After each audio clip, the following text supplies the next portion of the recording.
My name is Lori Garst. I'm the Associate Curator here at Biltmore. I do a lot of research and work on our historic interiors and trying to bring those back to life and to bring those stories to our guests as they're visiting Biltmore.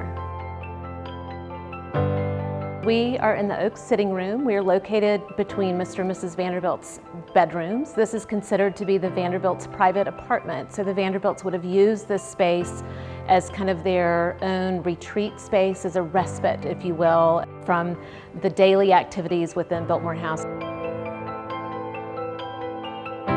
Projects like the Oak Sitting Room are really core to our mission at Biltmore.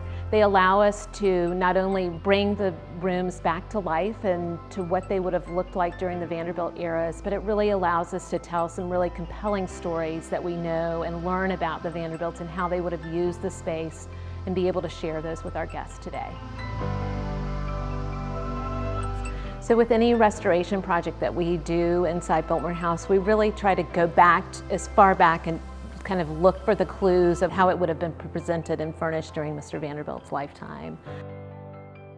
Over the years, we've tried to improve it, but we made the conscious decision to develop a furnishing plan that would have been more historically accurate for a private sitting room such as this.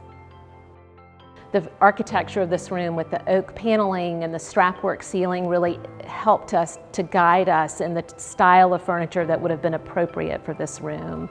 That little bit of information told us a tremendous amount about the furnishings in this room and really guided us in how we presented the room today.